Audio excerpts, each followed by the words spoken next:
Boa tarde a todos e a todas.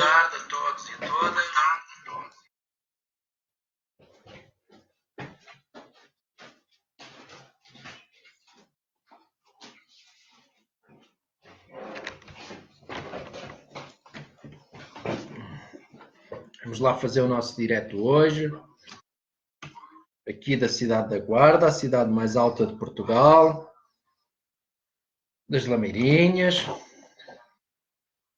Vamos fazer aqui uma oraçãozinha ao Dom João de Oliveira Matos para nos ajudar e para ajudar as pessoas todas. Senhor Pai Santo e fonte de toda a santidade, vós suscitasteis ao vosso servo Dom João de Oliveira Matos o desejo ardente de vos servir como pastores zelosos da vossa glória e salvação dos homens, inteiramente confiado na vossa providência, desprendido de si mesmo na fidelidade à Igreja e na caridade para com os irmãos. Ele devotou-se com intuição profética à renovação da vida cristã, a fim de estar ao reinado de Cristo.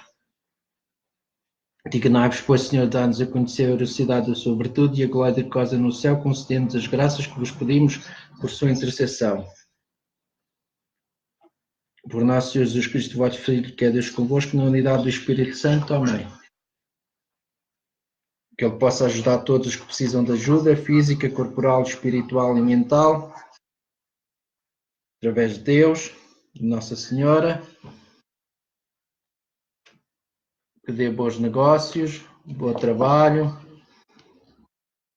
bons casamentos e bons namoros. Agora vamos pedir aqui ao Santo Padre Pio de Petracilina, o Padre Pio. São Pio de Petracilina, testemunho de fé e amor, admiramos a tua vida como frade capuchinho, como sacerdote e como testemunho fiel de Cristo. A dor marcou-te a tua vida, chamamos-te um crucificado sem cruz. O amor levou-te a preocupar com os doentes e a trair os pecadores, a fim de viver profundamente o mistério da Eucaristia e do perdão. Foste um poderoso intercessor de Deus na tua vida. Estás agora no céu intercedendo por todos nós. Queremos contar com a tua ajuda, rogai por nós, pedimos-te por nosso Senhor Jesus Cristo. Amém.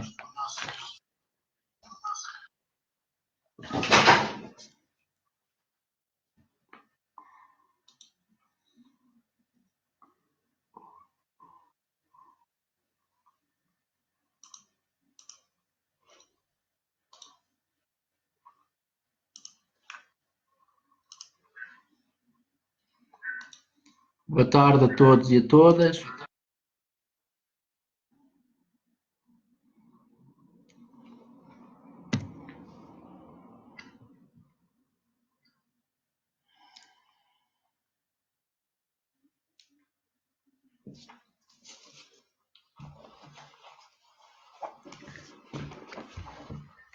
Hoje vamos falar o Espírito Santo. Depois que Adão e Eva deixaram o Jardim do Éden, começaram a tratar a terra e a fazer outras tarefas para o seu sustento. Tiveram muitos filhos e estes, por sua vez, casaram-se e tiveram filhos. Ver Moisés 5, 1, 3. Um anjo do Senhor veio e ensinou a Adão e Eva o plano da salvação. O Senhor ensinou o Espírito Santo para testificar do Pai e do Filho para ensinar o Evangelho a Adão e Eva. Ver Moisés 5, 9. Quem é o Espírito Santo? O Espírito Santo é o membro da Trindade. Ver 1 João 5, 7. Doutrina e Convênios 20, 28. Ele é um Espírito que tem forma de um homem. Doutrina e Convênios 130, 22. Somente pode estar num local de cada vez, mas a sua influência pode estar em todos os locais ao mesmo tempo. Porque é que o Espírito Santo é necessário? A missão do Espírito Santo é prestar testemunho do Pai, do Filho e da verdade de todas as coisas. Sem o Espírito Santo não poderíamos saber que Deus é o Cristo. O apóstolo Paulo escreveu: ninguém pode dizer que Jesus é o Senhor senão pelo Espírito Santo. 1 Coríntios 12, 13. O próprio Salvador disse: a vida eterna é esta, que te conheçam a ti, ó único verdadeiro Deus, e Jesus Cristo a quem enviaste. João 17, 3.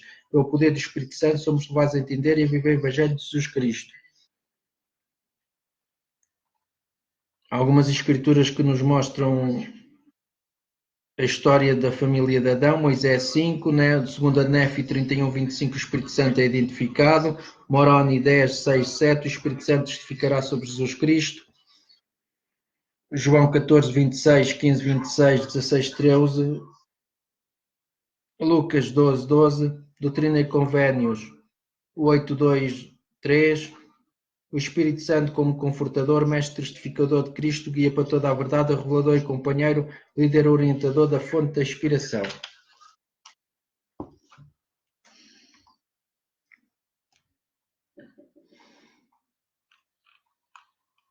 Parece que ainda não há perguntas. Então vamos continuar aqui.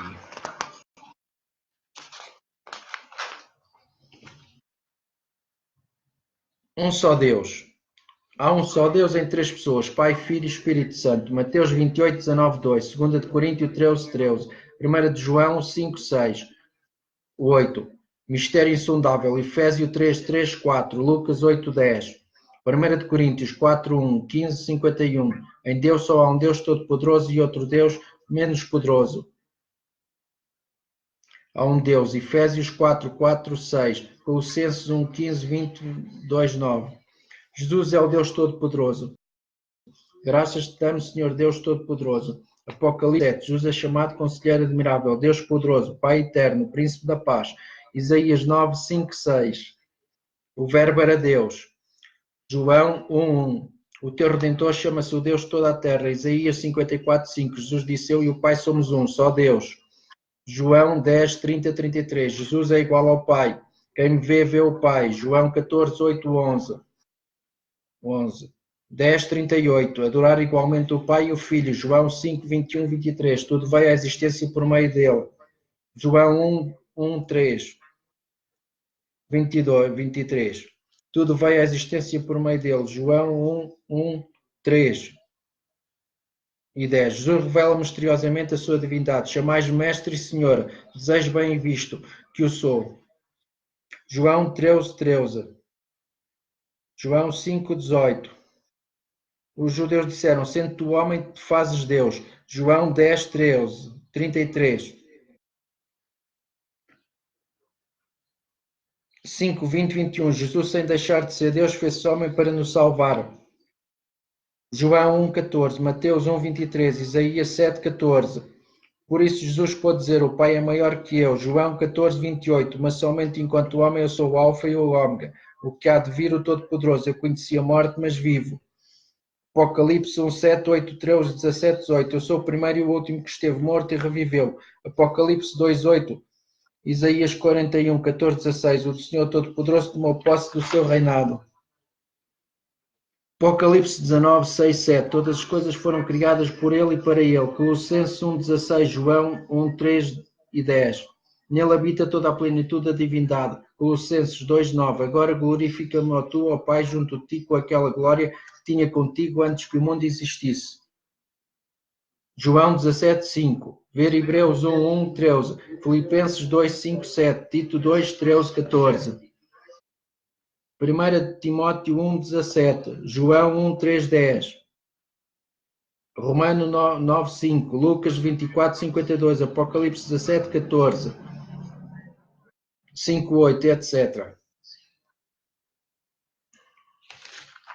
Estas são as escrituras que se referem a um só Deus. Na Bíblia.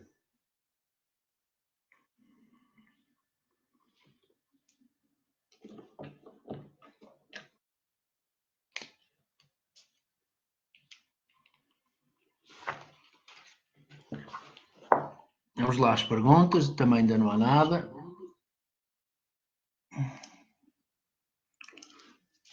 Então, já falámos do Evangelho, já falámos da Bíblia, agora vamos falar do Espiritismo.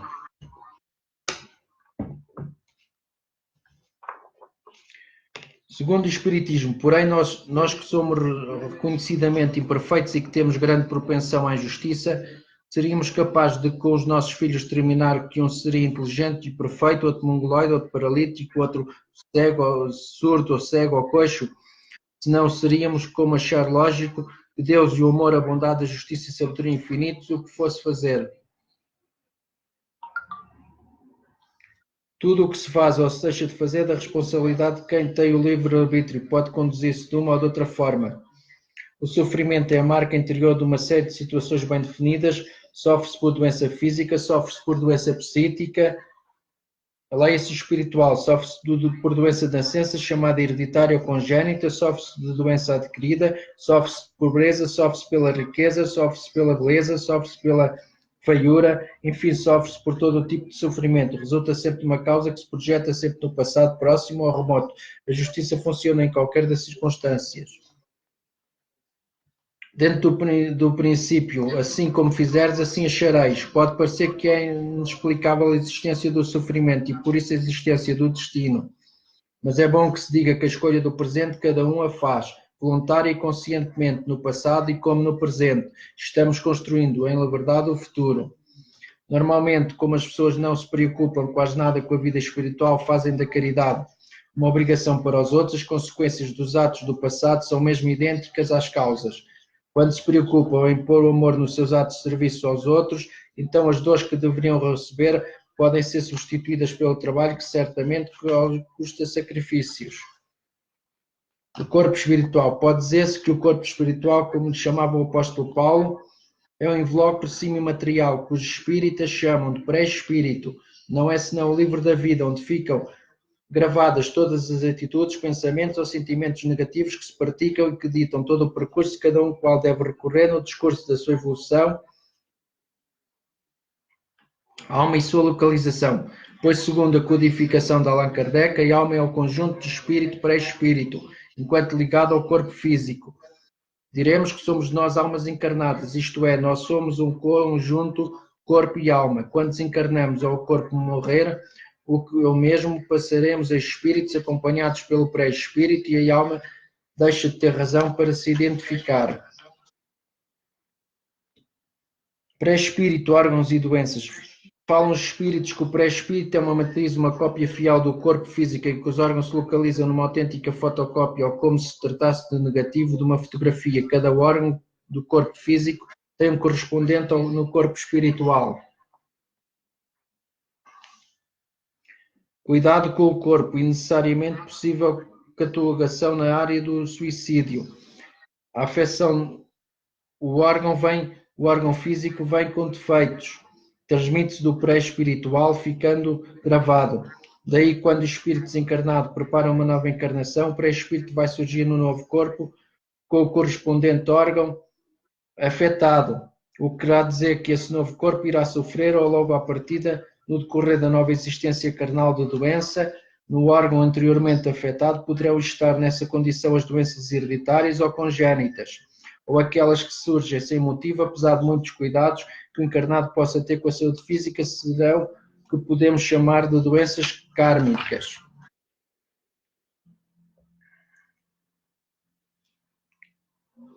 O valor da prece. Muita gente desconhece com verdade o que é a prece. Confunde-se muito a prece com a reza ou com a intuição de uma oração escrita.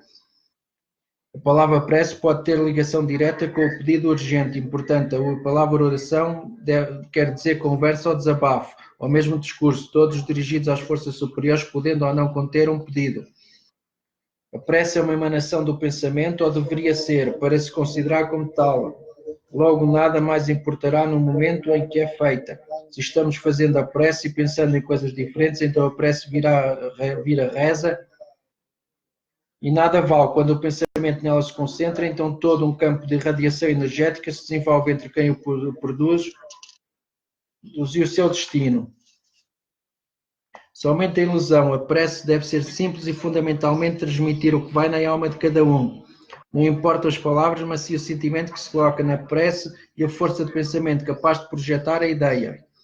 Pedi e recebereis, como dizia Jesus, buscai e achareis, batei e abrir-se-vos-á. O que quer dizer que é importante que na nossa parte haja iniciativa, boa vontade, esforço, portanto ninguém pode receber se não o quiser. É como eu digo, devemos pedir a Deus, ou ao irmão Sousa Martins, ou ao Padre Miguel, ou aos outros santos, ou outros médicos espirituais, e depois no fim agradecer pela cura ou pelo que queremos, como se já o tivéssemos, que eles já nos o tivessem concedido. Sabemos que os erros do passado se saldam de duas formas, ou sofrendo a consequência da lei, como fizeres assim acharás, ou trabalhando o bem nos outros, o que corresponde a libertar os outros das dores, implicando sacrifícios e esforço, reverte em favor do seu autor, aliviando as suas próprias dívidas. A prece é uma invocação pela qual se entra em relação através do pensamento com aqueles a quem se é dirigida, pode ser destinada a fazer um pedido, um desabafo, um agradecimento, glorificar, pode ser para o próprio ou para o outro, encarnado ou desencarnado. Finalmente, ao nos deitarmos, a prece deve ser de agradecimento e de auxílio para nós próprios, principalmente pedindo força, coragem que temos ainda de ultrapassar.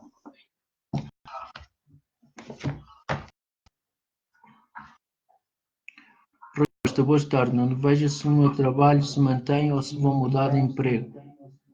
5/6/1967.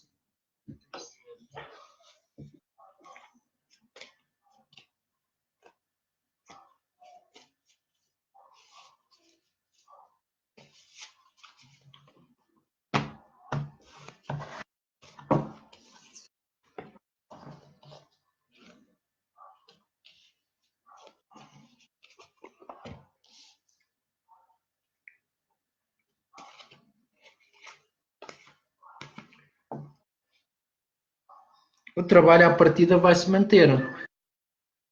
Está bem, Rui Costa?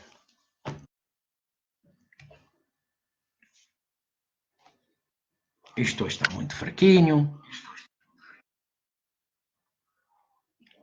Se eu não responder aqui, tentem no WhatsApp, no Messenger ou no Telegram, que eu respondo a toda a gente.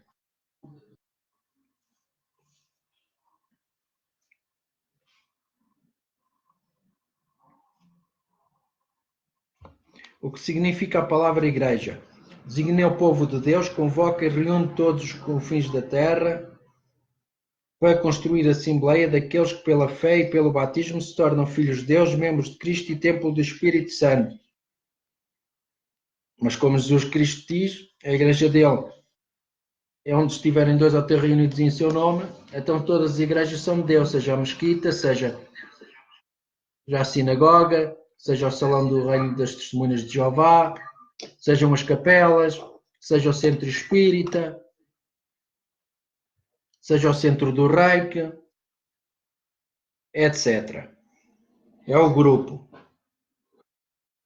Por outro lado, Jesus diz que a igreja dele não será de pau nem de pedra, mas sim gravada no coração dos homens e das mulheres. Então, uma igreja individual, uma igreja doméstica, que todos devemos cultivar, que nós somos o templo do Espírito Santo, as pedras vivas da igreja.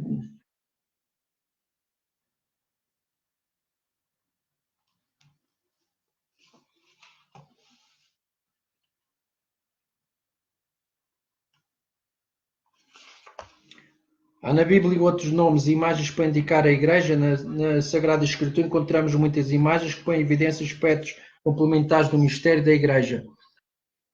O Antigo Testamento privilegia as imagens ligadas ao povo de Deus, o Novo Testamento privilegia as imagens ligadas a Cristo como cabeça deste povo, que é o seu corpo, e as imagens retiradas da vida pastoril, redil, rebanho, ovelhas, agrícola, campo, oliveira, vinha, morada, pedra, templo, família, esposa, mãe, família.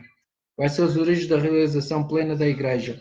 A Igreja encontra a sua origem na sua realização plena no eterno desígnio de Deus, foi preparada na antiga aliança com a eleição de Israel, sinal da reunião futura de todas as nações, fundadas pelas palavras e ações de Jesus Cristo, foi realizada mediante a sua morte redentora e a sua ressurreição.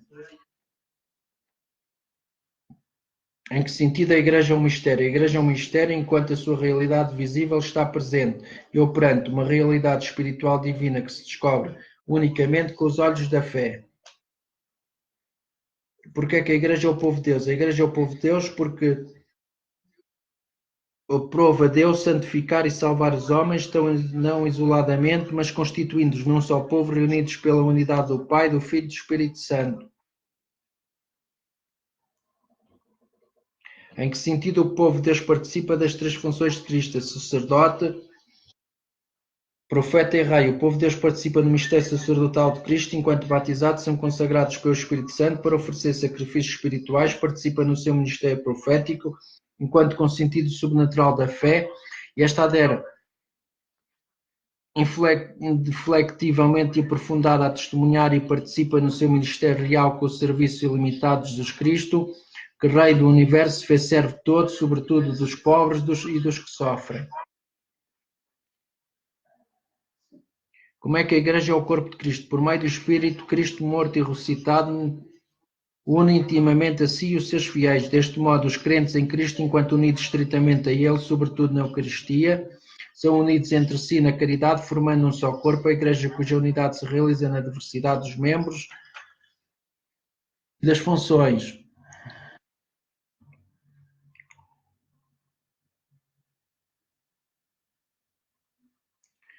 Quem é a cabeça deste corpo da Igreja? Cristo é a cabeça do corpo que é a Igreja. A Igreja vive e nele ele vive para ela.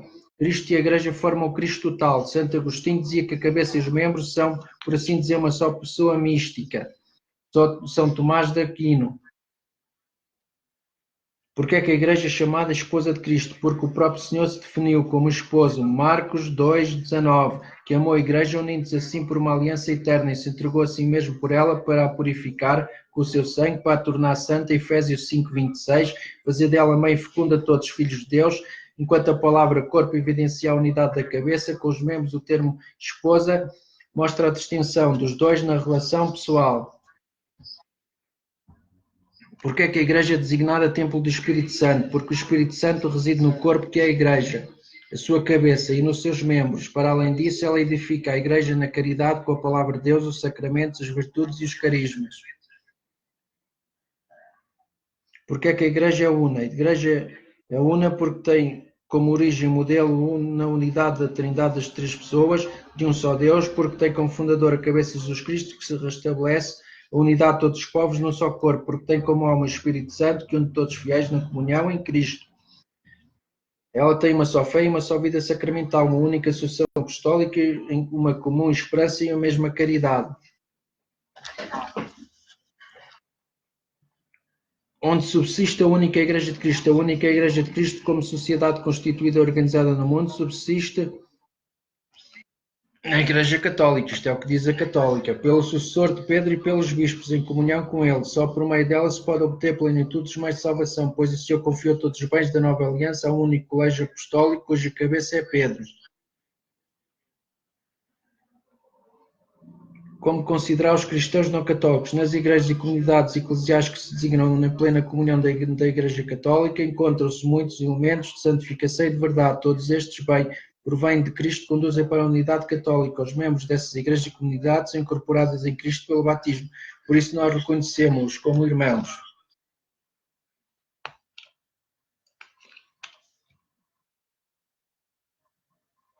O desejo de estabelecer a união entre todos os cristãos é dom de Cristo e o apelo do Espírito é o de respeito a toda a Igreja, realiza-se mediante a conversão de coração e oração, recíproco conhecimento fraterno e diálogo teológico.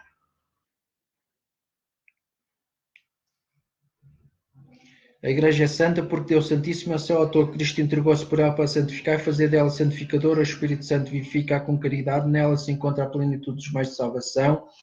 A santidade é a vocação de cada um dos membros, a fim de cada uma das suas atividades. A Igreja inclui no seu interior a Virgem Maria, inumeráveis santos como modelos, intercessores. A santidade da Igreja é a fonte de santificação dos seus filhos, que aqui na terra reconhecem-se todos pecadores, sempre necessitados de conversão e purificação. Porque é que a Igreja se chama católica? A Igreja católica, isto é universal, porque nela está presente Cristo, onde está Cristo Jesus, aí está a Igreja católica. Santo Inácio de Antioquia. Ela anuncia a totalidade e integração da fé, leva e administra a plenitude dos meios de salvação e é enviada em missão a todos os povos, em todos os tempos e a qualquer que seja a cultura que eles pertencem. É também a Igreja Católica uma igreja particular? A Católica é toda a Igreja particular, isto é, a diocese e a paróquia, formada pela comunidade de fiéis cristãos que estão em comunhão de fé e de sacramento, seja pelo seu bispo ordenado na sucessão apostólica, seja com a Igreja de Roma que presida a caridade. Santo Inácio de Antioquia. A quem pertence a Igreja Católica? Todos os homens de diferentes modos pertencem ou estão ordenados na unidade católica do povo de Deus. Eles estão plenamente incorporados na Igreja Católica, aqueles que, sendo o Espírito de Cristo, se encontram unidos a ela pelos vínculos da profissão de fé, dos sacramentos, do governo eclesiástico e da comunhão. Os batizados que não se encontram plenamente nesta unidade católica estão numa certa comunhão ainda imperfeita com a Igreja Católica.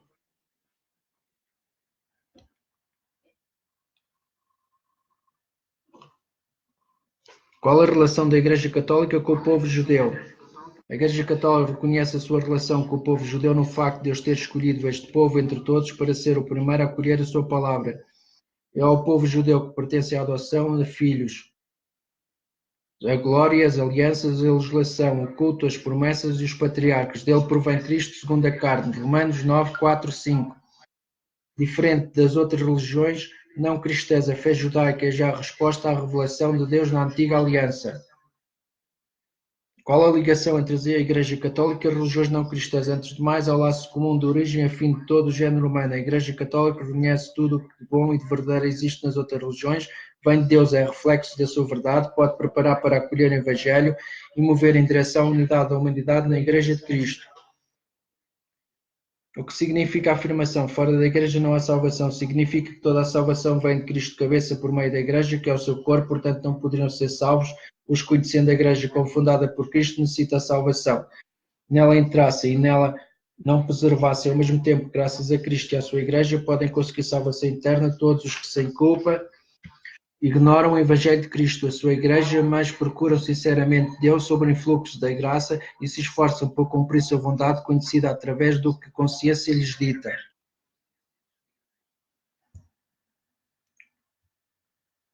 Porque é que a Igreja deve anunciar o Evangelho a todo mundo? Porque Cristo ordenou, ide e ensinai todas as nações, batizando-os em nome do Pai, do Filho e do Espírito Santo. Mateus 28, 19. Este mandato mencionado do Senhor tem a sua fonte no amor eterno de Deus que enviou o seu Filho e o seu Espírito, porque quer que todos os homens sejam salvos e cheguem ao conhecimento da verdade. 1 Timóteo 2, 4.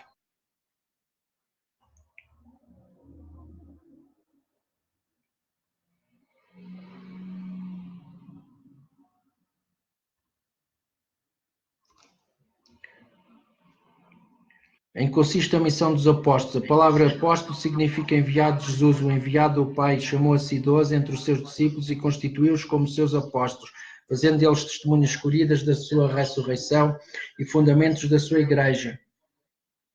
Deu-lhes o mandato de continuarem a sua missão. Como o Pai me enviou, assim também eu vos envio a vós. João 20, 21. Prometeu estar com eles até ao fim do mundo.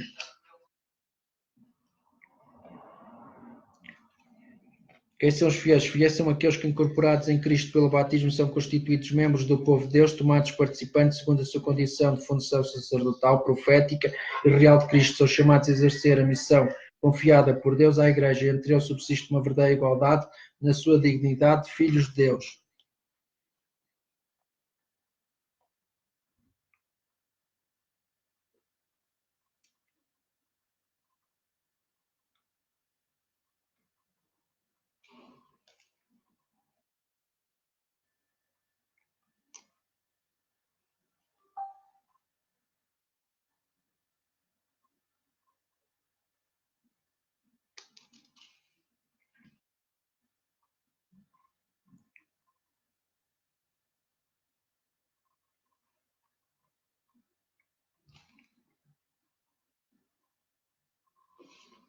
Como é que os bispos exercem a sua missão de ensinar? Os bispos, em comunhão com o Papa, têm o dever de anunciar o Evangelho a todos, fielmente, com autoridade, como autênticas testemunhas da fé apostólica, revestidos da autoridade de Cristo, mediante o sentido sobrenatural da fé. O povo de Deus adere, sem dúvidas, à fé sobre a condição do magistério vivo da Igreja.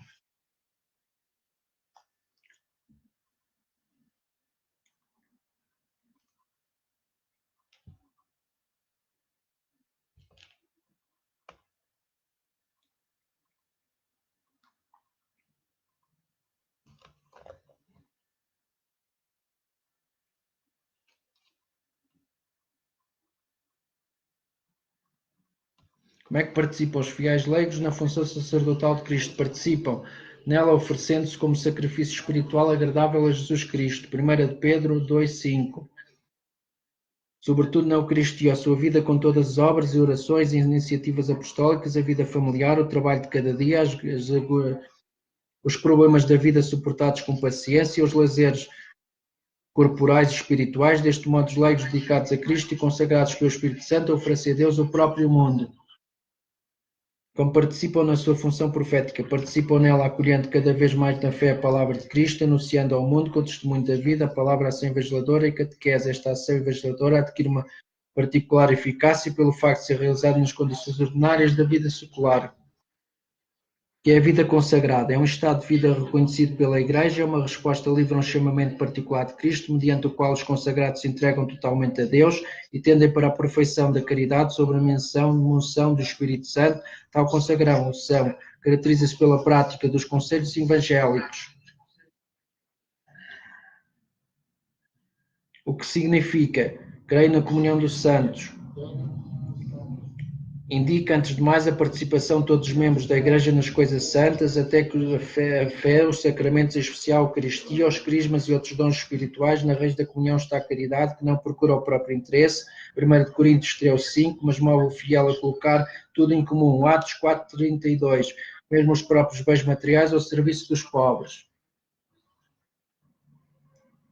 Que significa ainda a expressão comunhão dos santos. Designa ainda a comunhão entre as pessoas santas, isto é, entre os que pela graça estão unidos a Cristo, morto e ressuscitado. Alguns são peregrinos na terra, outros que já partiram desta vida estão a purificar-se, ajudados também pelas nossas orações, e outros afins gozam já da glória de Deus, intercedem por nós, todos juntos afirmam em Cristo uma só família, Igreja para o louvor e glória da Trindade.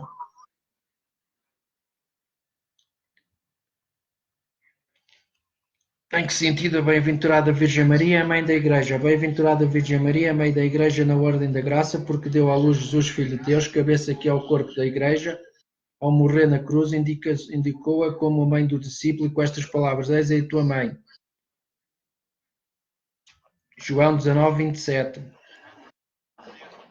Como é que a Virgem Maria ajuda a Igreja? Após a ascensão do seu filho, a Virgem Maria ajuda com as suas orações e primícias da Igreja, mesmo depois da sua ascensão ao céu, continua a interceder pelos seus filhos, para ser todos um modelo de fé e de caridade, a exercer sobre eles um influxo salutar que nasce da superabundância dos méritos de Cristo. Os fiéis veem nela a imagem e uma antecipação da ressurreição que os espera, invocando como advogada auxiliadora, socorro e medianeira. Que indica a palavra carne e qual a sua importância. O termo carne designa o homem na sua condição de debilidade e de mortalidade. A carne é o eixo da salvação. Tertuliano. Com efeito, nós cremos em Deus, que é o Criador da carne. Cremos no Verbo que se fez carne para redimir a carne. Cremos na ressurreição da carne, acabamento da criação e na redenção da carne. Qual a relação entre a ressurreição de Cristo e a nossa? Como Cristo verdadeiramente ressuscitou dos mortos e vive para sempre, assim Ele próprio nos ressuscitará a todos no último dia com um corpo incorruptível, os que tiverem feito o bem para uma ressurreição de vida e os que tiverem feito o mal para uma ressurreição de condenação. O que significa morrer em Cristo Jesus? Significa morrer na graça de Deus, sem pecado mortal. O que crê em Cristo e segue seu exemplo pode assim transformar a sua própria morte num ato de obediência e de amor ao Pai. É certa esta palavra: se morremos com Ele, também com Ele viveremos. 2 Timóteo 2:11. Que se entende por céu entende-se o estado de felicidade suprema e definitiva. Que morrem na graça de Deus e não precisam de ulterior purificação, são reunidos à volta de Jesus e de Maria, dos anjos e dos santos. Formam assim a Igreja do céu, onde vêm face a face Deus. 1 Coríntios 13:12. Vivem em comunhão do amor com a Santíssima Trindade e intercedem por nós. Em que consiste o inferno? Consiste na condenação eterna daqueles que por escolha livre morrem em pecado mortal. A pena principal do inferno é a eterna separação de Deus, o único em quem o homem encontra a vida e a felicidade para o qual foi criado e que aspira. Cristo exprime esta realidade com as palavras: afastai-vos de mim, malditos, para o fogo eterno. Mateus 25:41.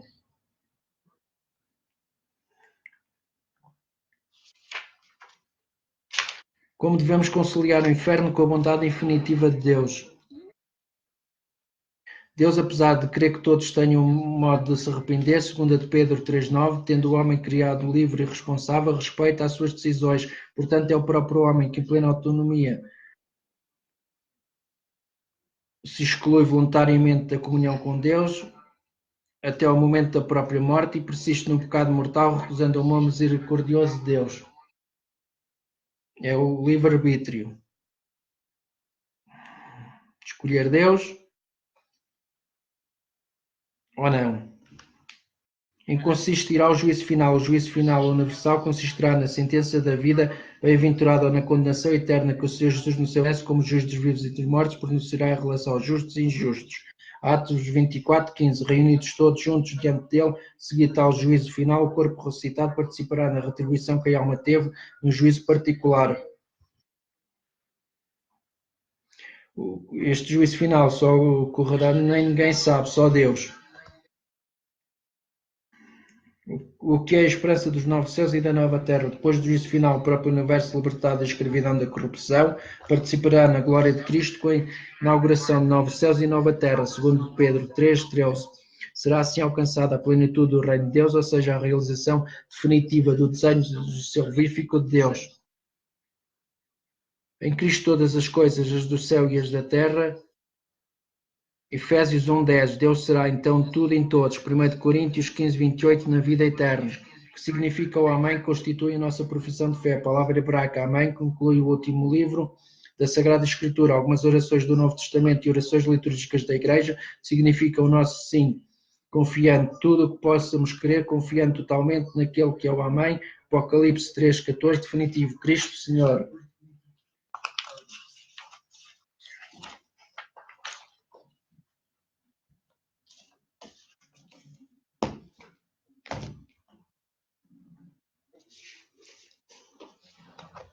Então ninguém entra hoje?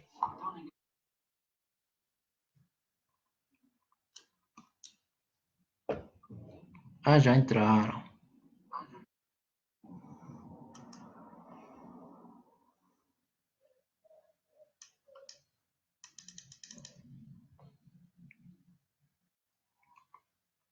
Michel Sailes, Michel Rocha. O que é que tu queres saber?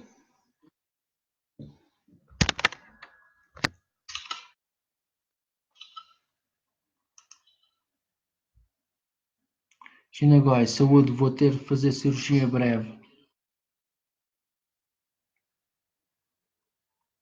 31/7/66.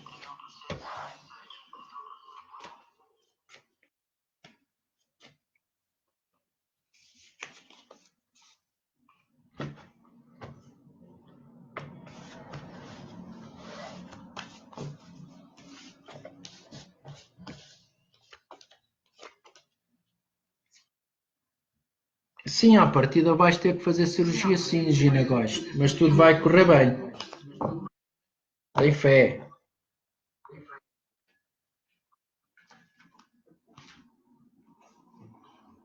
Liana Ferreira, de 15/7/2003. Estou a conhecer uma pessoa, será que ele será o meu namorado?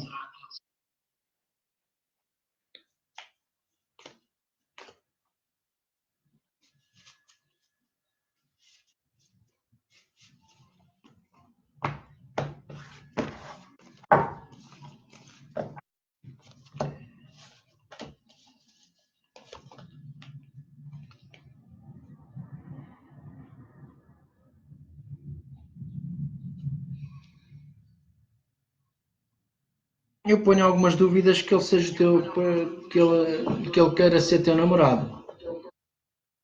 Mas vamos ver.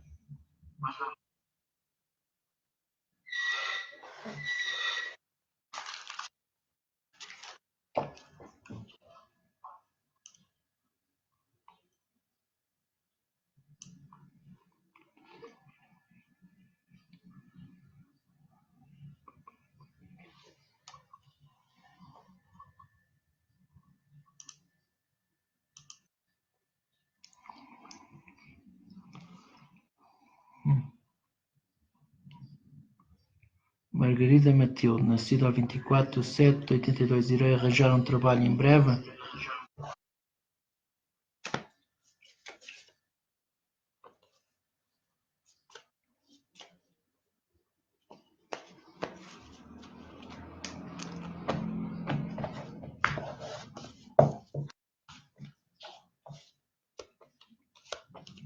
Sim, vais arranjar um trabalho em breve, as coisas estão favoráveis.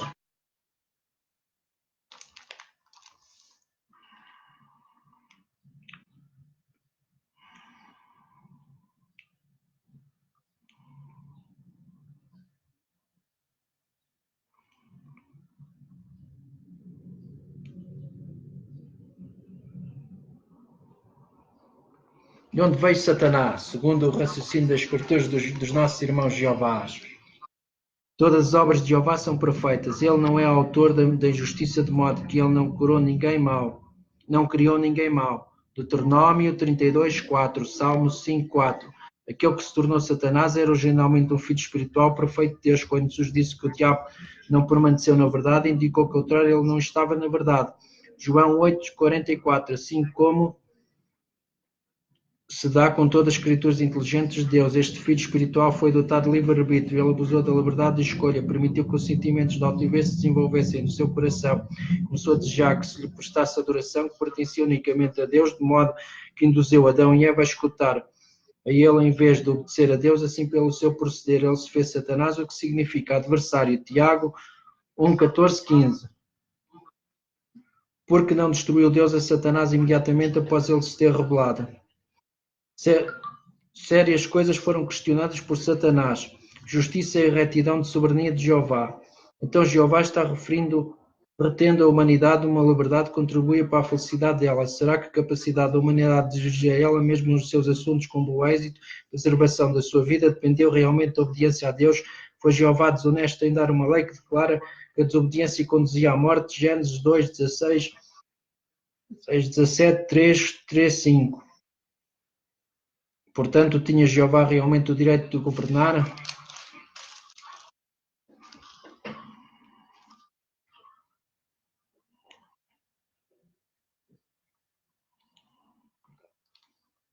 Porque o desvio de Adão e Eva surge a pergunta: será que os servos de Jeová lhe obedeciam realmente por amor, ou poderia dar-se que todos eles abandonariam a Deus para seguir a liderança de Satanás? Esta última questão foi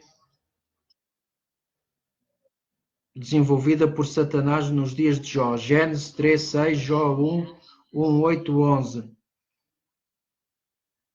Ver também Lucas 23, 31. Estas questões não poderiam ser resolvidas pela mera execução dos rebeldes.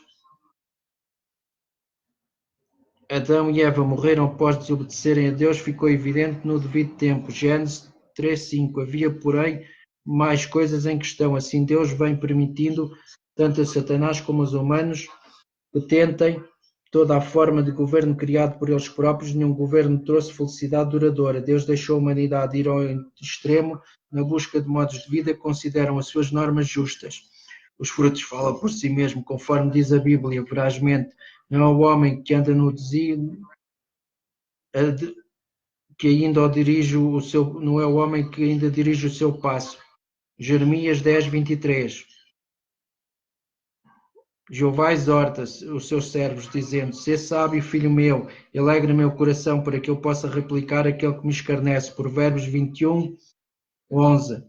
Os que revelam ser fiéis recebem grandes benefícios. Agora têm a perspectiva da vida eterna, com a perfeição da vida, e esta coisarão para fazer vontade de Jeová, cuja personalidade e caminhos amam genuinamente.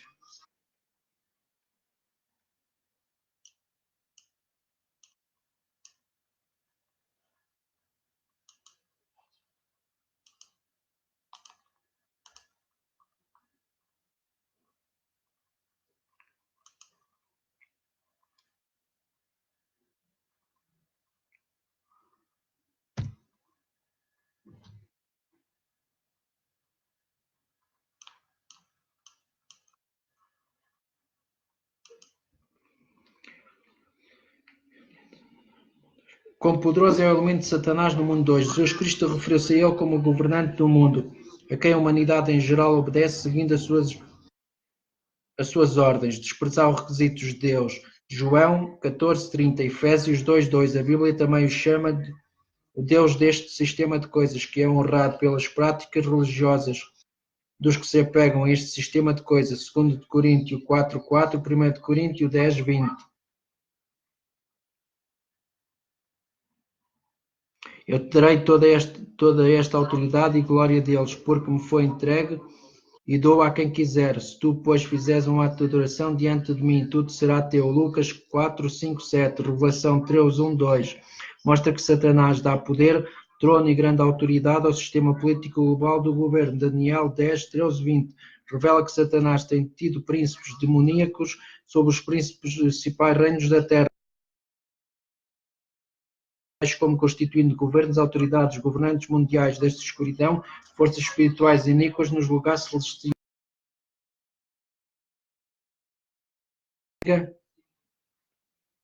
O mundo inteiro jaz no poder do iníquo, mas no seu poder é apenas por um período ilimitado e só por tolerância da parte de Jeová e do Deus Todo-Poderoso. Por mais quanto tempo se permitirá que Satanás desencaminhe a humanidade? E lançou no abismo e fechou, selou sobre este, para que não mais desencaminhasse as nações até que tivessem terminado os 1000 anos. Depois destas coisas terá de ser solto por um pouco tempo.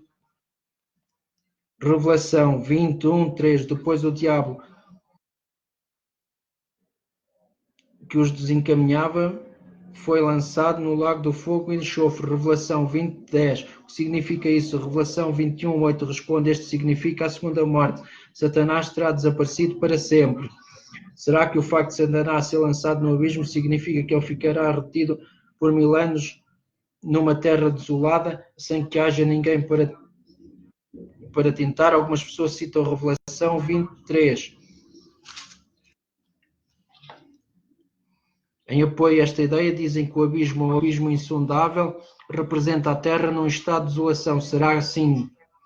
Revelação 12, 7, 9, 12 mostra que algum tempo antes de Satanás ser lançado no abismo, ele é expulso do céu, sendo julgado para a terra, e onde ele causa crescentes males à humanidade. Portanto, quando a Revelação 23 diz que Satanás é julgado dentro do abismo insondável, com certeza, ele não é deixado simplesmente onde já está, de modo invisível, mas restringido à vizinhança da terra.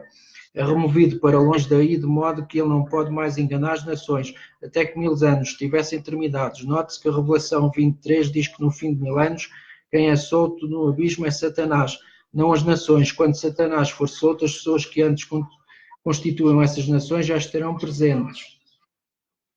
Isaías 24, 1, 6 e Jeremias 4, 23, 29 são as vezes mencionados em apoio dessa crença. Estes textos dizem: eis que o Senhor devasta e desola a terra será todo devastada, totalmente saqueada, porque o Senhor é quem proferiu esta palavra.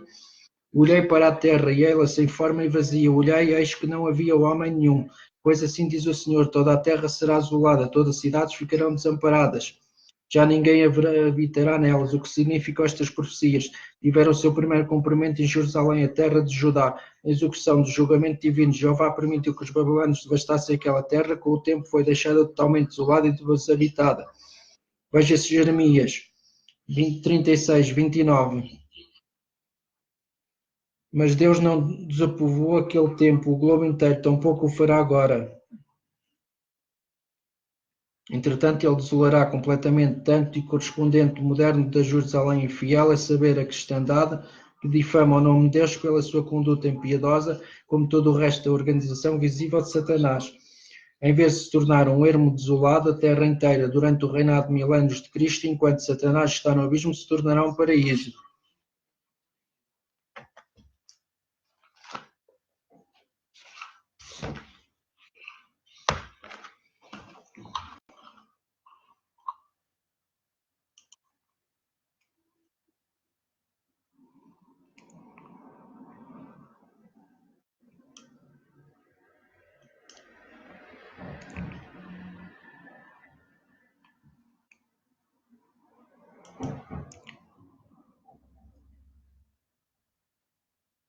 Ana Maria Caetano Santiago, sou médica. Até o que queres por seres médico?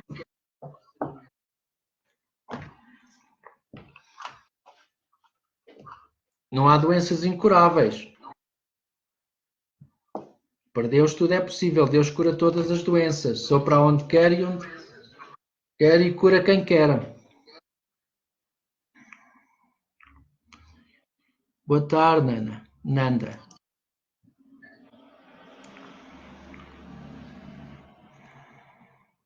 Alexandra Figueiredo da Silva, 11/8, financeiro, por favor.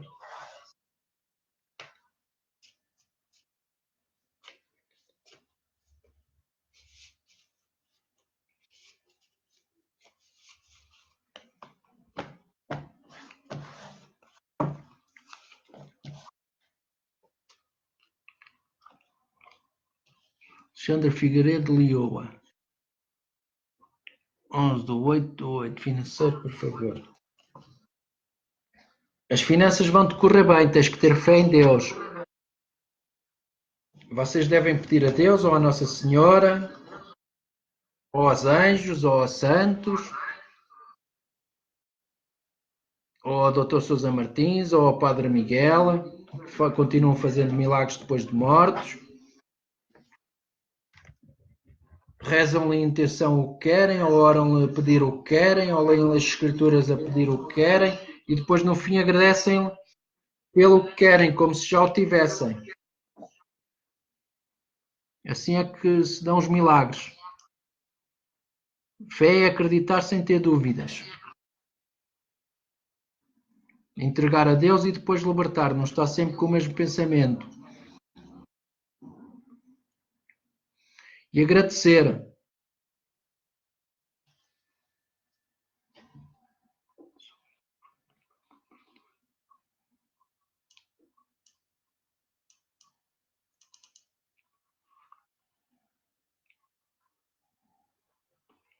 Elizabeth.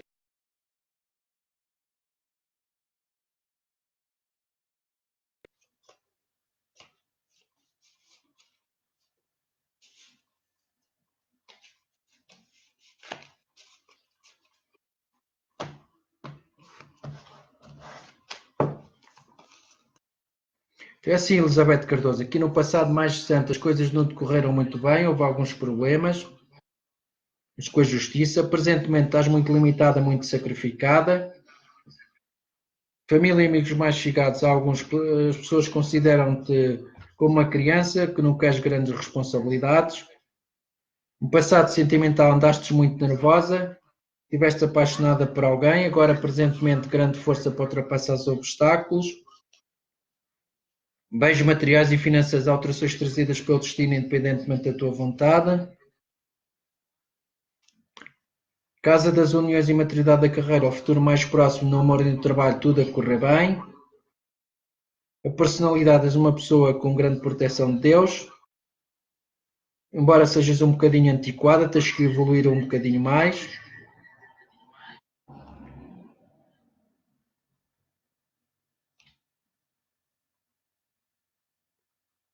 Casa sentimental, topo de carreira, tudo para correr bem, no amor e no trabalho, no futuro mais distante. Meio ambiente e sociedade, melhorias, tudo para correr bem. E a saúde, reumatismo.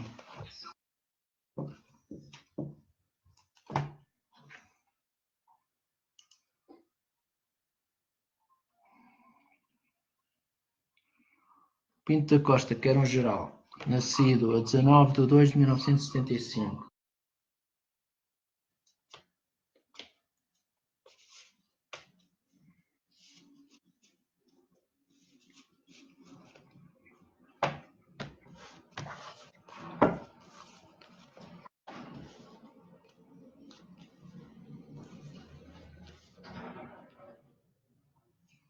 Pinto da Costa, aqui no passado sentimental mais recente, grande proteção de Deus, tudo correu bem.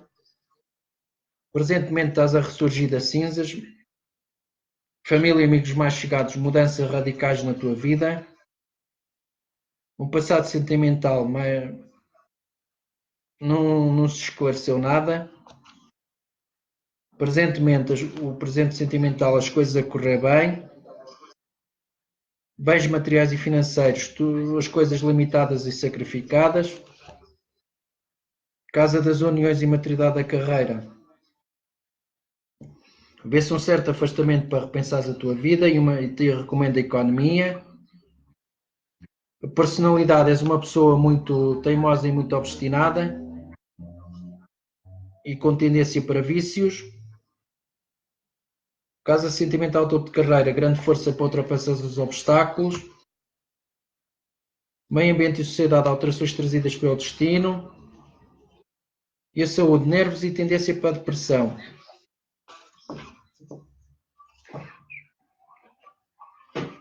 Sofia Machado, nascida a 21/2/84, amor.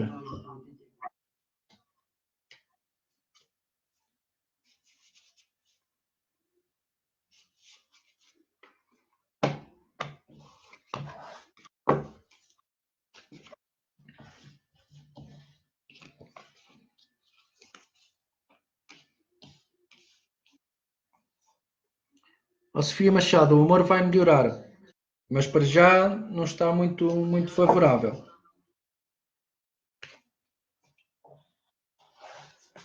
Tem fé e confiança em Deus. Eu tenho pedido por vocês deixem os testemunhos lá nos meus sites, como que foram ajudados.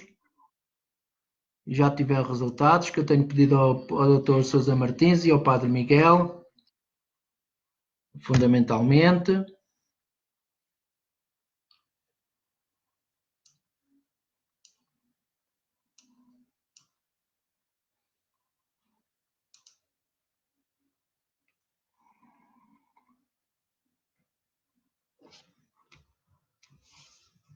Já recebi algumas pessoas a dizer que estão a melhorar e que se estão a curar e que a vida está correndo melhor.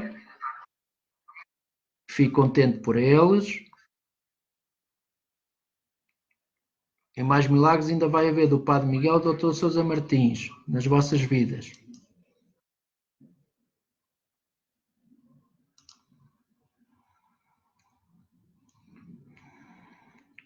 Fernanda Cruz, nascida a 18/3/50, finanças.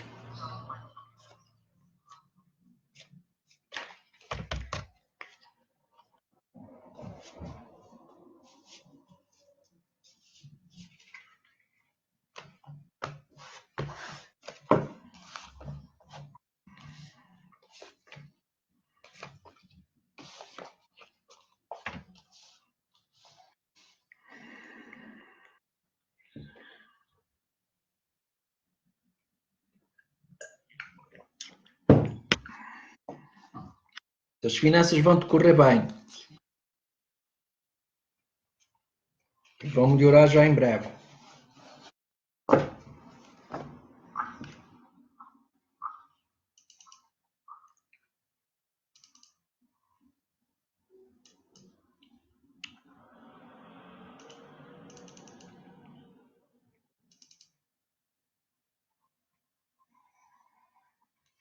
Pai, senhor Nuno, meu filho queria fazer um crédito em Portugal. Já passou, já não consegui ler. Tens que tentar ou entrar em contato comigo no WhatsApp ou no Messenger ou no Telegram.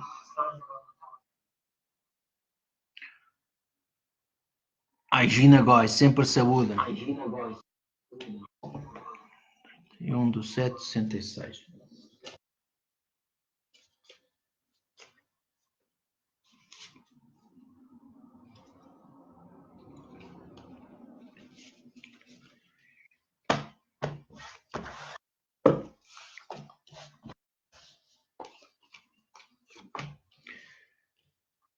Então, Gina Góis, é assim, para seres médicos que deves fazer aos exames, dá-me os rins. Bebe bastante água.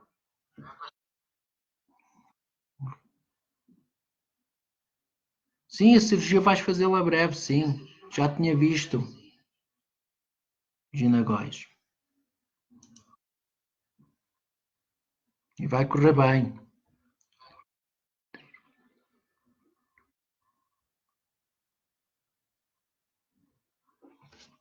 Nanda Beatriz, Fernanda Diniz, nascida, meu filho Paulo Cunha, nascida 4/4/81, os problemas com a família irá melhorar.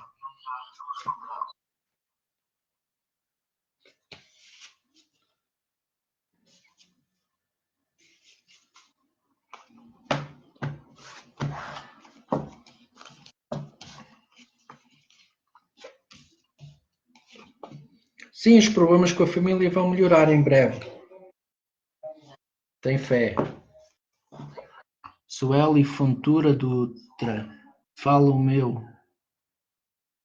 Então o que é que queres falar o teu, o Sueli Fontura Dutra? É o trabalho, é o humor, é a saúde, é um geral, é o quê? O geral é quando há pouca gente, mas hoje há aqui muita gente. Está a entrar muita gente. Não dá para fazer grandes gerais, bem. Alexandre Oliveira, que era um geral, nascido a 27/2/76.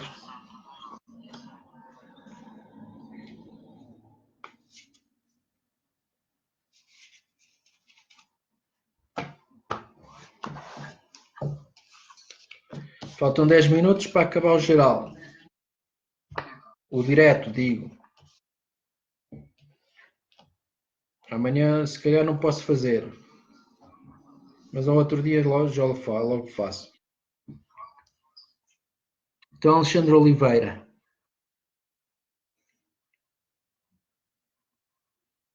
O geral, nascido a 27/2. Santinho. 2 de 76. E no passado mais tantas coisas não correram bem. Presentemente novas escolhas, novas oportunidades. Tudo para correr bem. Família, as coisas a melhorarem. Passado sentimental, grande força a ultrapassar. As situações. Presentemente, as coisas equilibradas. Bens materiais e financeiros. Os projetos, tudo para correr bem.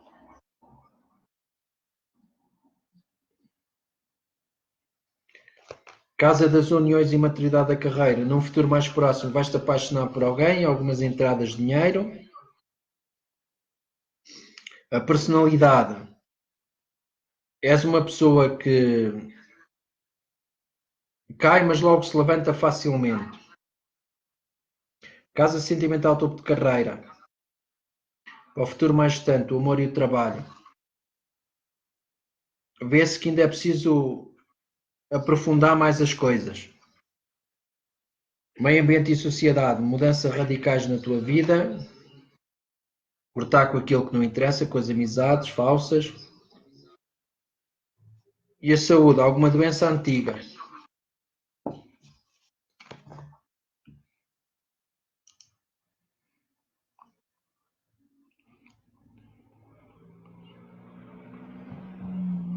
Maria Ângela Armstrong. É a primeira vez, ao que me parece.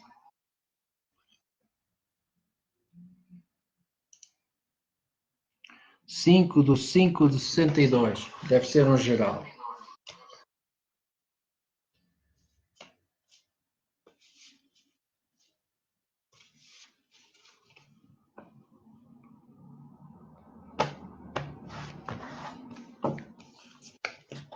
Estou aqui no passado mais distante. Andastes muito nervosa e com alguma depressão.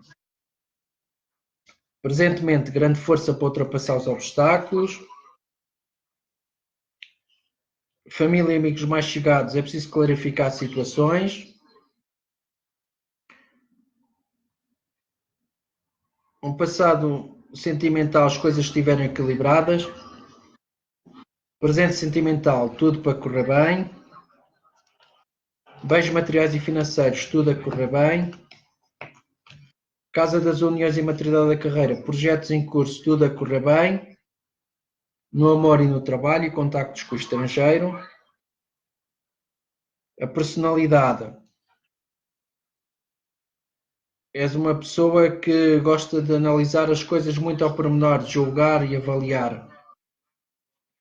Casa sentimental, topo de carreira. Vê se as coisas ainda não estão totalmente aprofundadas, ainda é preciso mais refletir nelas, tanto no amor como no trabalho. Meio ambiente e sociedade. Preciso cortar com as amizades que não interessam. E a saúde, alguma doença da infância.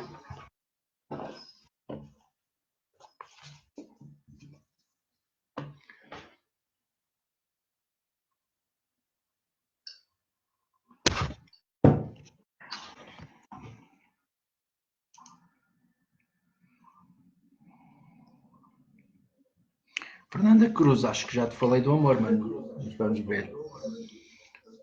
18/3/50, amor.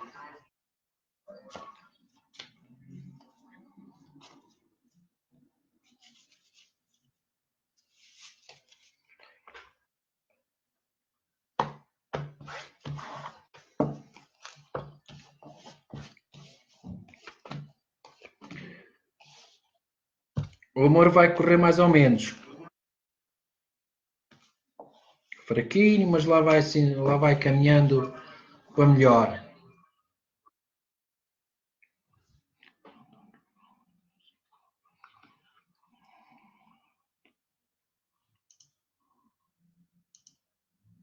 Sueli Fontura Dutra, fala ao meu saúde e sua família.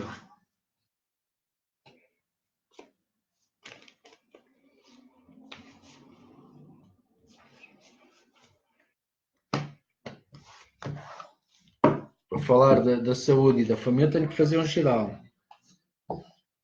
Passado mais distante, as coisas correram-te bem na tua vida. Suel Fontura Dutra. Presentemente, novas escolhas, novas oportunidades na tua vida. Família e amigos mais chegados, tudo a correr bem. No passado sentimental, as coisas não correram bem. Presente sentimental, uma mudança radical. Acabou um amor para começar outro. A personalidade, bens materiais e financeiros, grande força para ultrapassar os obstáculos. Casa das uniões e maturidade da carreira, num futuro mais distante, o amor e o trabalho, muitas intrigas, muitas invejas, tens que ter fé e ser forte.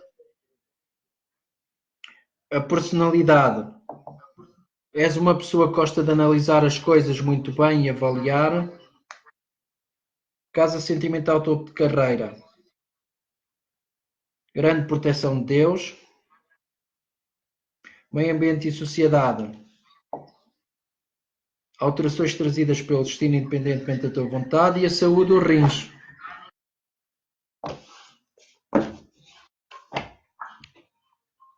Dois minutos para acabar o direto. Nini Mexia Castro, Patrícia Castro, nascida a 18/4/62, trabalho e saúde.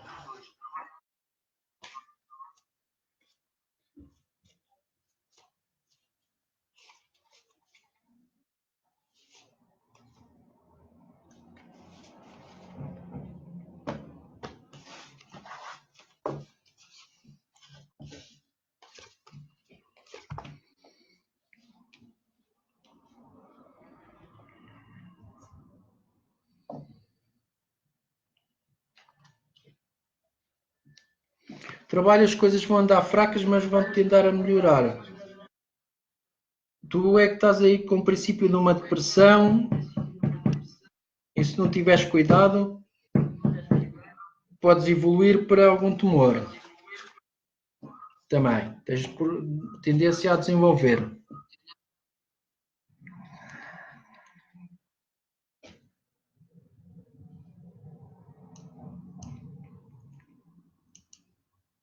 Um minuto para acabar o direto, façam as últimas perguntas.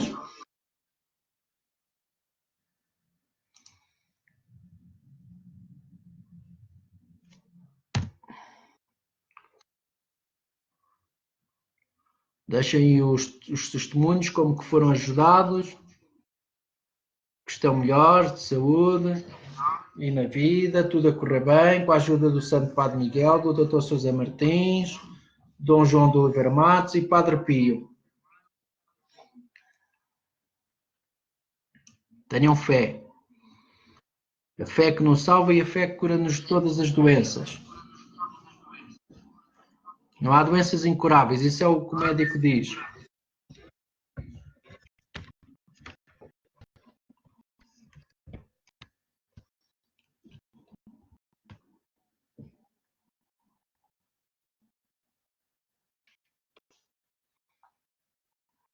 Bem, até amanhã.